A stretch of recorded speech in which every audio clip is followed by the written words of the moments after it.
Sanders amps here, and on the workbench today I have a Squawkbox, otherwise known as a MagnaSync Moviola MagnaSync URS model, and takes 3 tubes, 6x4 rectifier, 12AX7 preamp and phase inverter, and a 6AQ7 power amp. And of course these were used in the movies.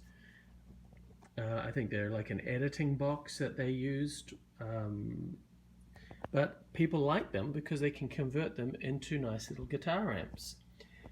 So that's what I'm in the process of doing. Schematics are freely available online. This is an older one, printed out. I found a newer one that prints quite well. As you can see here, we have the typical 12AX7 configuration with preamp going through volume control into the phase inverter and then to the power section. And typical power filtering here, coming off the 6x4. Got a couple of 20 UFs, sort of 400 ohm here, 68K, a couple of 10 UFs. So very, very standard fare. The trick here is that these capacitors, of course, are unavailable, these cap cans. And you could find something to fit if you wanted to spend, $60 or $70, maybe $80 on a couple of cap cans. You could find something. They will not fit in these holes. You'll have to make the holes bigger, or you'll have to use mounting clamps. However you get them back in here, it's not going to be pretty. So I have chosen another method. I'm going to take those cans out. I'm going to empty out what's inside them, and I'm going to install just some typical generic capacitors here. I'll fit them up inside the old cap cans and then reconnect them up here, and both cap cans need to be redone. Then we'll power it up again, and this did work. It was just making a lot of noise. Then once we've got the filtration sorted out, we can check these other coupling capacitors. We've got some coupling caps here. They're very small, and people love these as guitar amps, and so one of the reasons I'm not going to change them out straight away is that might be part of the mojo, that might be part of the tone. You can see here in the preamp that we've got a 2.7K cathode resistor biasing the preamp, which means, well, that's a lot higher than we'd normally have. And we've got a 220K here. We don't have a high voltage on these, 80 volts. So it's an interesting, in terms of a guitar amp, it's an interesting unit. And then we also have so we've got our bypass cap here on the cathode, 10 UF, and we've got a bypass here. This will allow for a lot of overdrive, this particular bypass cap. It'll add a lot of gain to this section. So I'll get the basic filtration sorted out down here, and then we will take it from there. And so the first step has been to remove what they used as a sink. It was what they call optical and magnetic, so we don't really have much use for that in the guitar world. So that's come out pretty easily. So far so good. I managed to get this main filter capacitor can out of here without damaging the mounting bracket too much. So what I want to do now is remove the insides of this and install some conventional electrolytic capacitors, and then reinstall this can back into this bracket.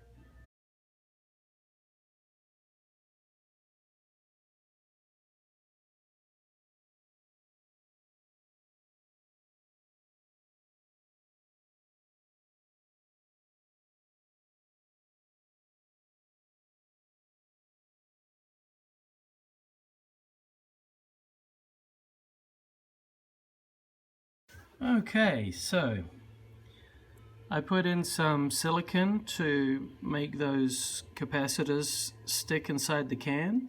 I made sure that those twist tabs were preserved when I was hollowing out the old junk, and they are holding beautifully in there. So I'm now in the process of rewiring. I had to put in a little tag board here, and I'm very pleased with the way that turned out. A real pain in the ass to clean out those old cap cans, but you know, from the outside, well, a little bit the worse for wear, but otherwise looking good. Okay, so I've got everything back in here. You can see that I put a couple of the caps, the bypass caps, the cathode bypass caps. I just kept them on the outside. There was no need to put them inside those cans. It would have just made things more difficult. I don't like the grounding system they've got in this. They've got a grounding bus here, and it tacks on down there to the chassis, which I don't think is a very good place to have it, but it is what it is. I'm going to get it fired up and see how these coupling caps fare and see if they sound okay, if they're putting noise in. And there's another weird little cap down under here, and what that is this one here.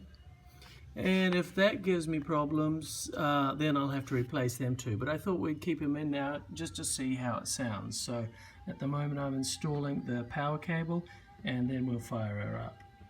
Well, I guess I got a bit carried away when I was building this and put it back together without showing the completed works on the inside. But it's everything we hoped it would be. Super high gain.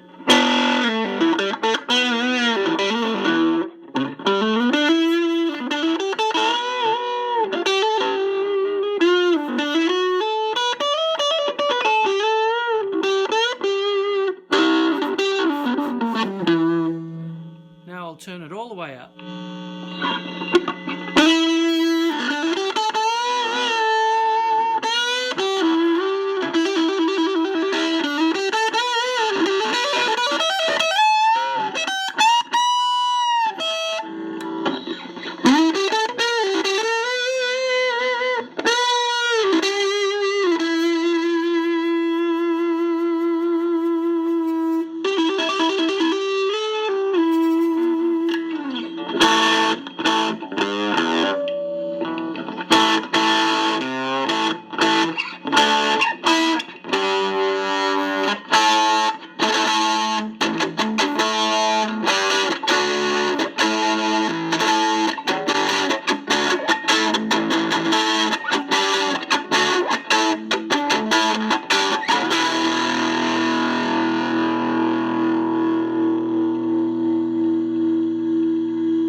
Super high gain, super high gain. So not surprising when we look at the way the preamp is treated here. We've got the 2.7K resistors on the cathode, and we've got 220 on the plate, and this is creating a lot of gain in there. Plus we've got a bypass on the phase inverter, which always adds a lot of gain. So I should mention what other things I did inside here before I closed it up. I changed out all the caps throughout. The coupling caps, 0.0068 caps, I traded them out for 0.022s. Just because the old ones seemed a bit noisy. And I had to create a new grounding system. The grounding system that was in here was, you know, everything went straight to the chassis wherever it was, and they did this a lot in the old days, but I was getting a lot of hum in here and I didn't like it, so I created a star ground in here, and that, you know, always helps with noise. So I pretty much rebuilt this from the ground up. There was also a capacitor in here between the screen and the plate on the power tube, the 6AQ5, and that was how they powered it's an interesting power design in here. I just turned it into a typical, you know, like a champ or anything like that. I put in an extra resistor here and an extra filter cap, and separated those two, so it was two separate things. So two separate lines coming up, one to the plate and one then passing through this resistor, getting more filtration, and coming up to the screen. It was squealing and squawking and doing all sorts of crazy things. And it could have just been there's a bad capacitor in there, but I thought, what the hell, I'm just going to put it into the typical format that we all know and love so much. It'd be nice to mod this a little further. The client at this point just wants it to give him a lot of grunge and a lot of overdrive. But it would be nice to have an option to switch this out. But I guess it's not really designed for a clean sound. We're going for the squawky, wild guitar sound. So there's a little bit of clean. Yeah, this one it's about it turned up onto 2. Oh, there's 2. There's about half.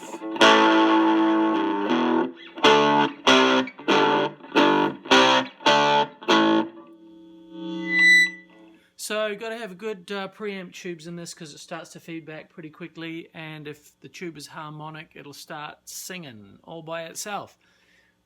So there it is, nice little Squawkbox conversion, and I think the owner's going to be very pleased with this.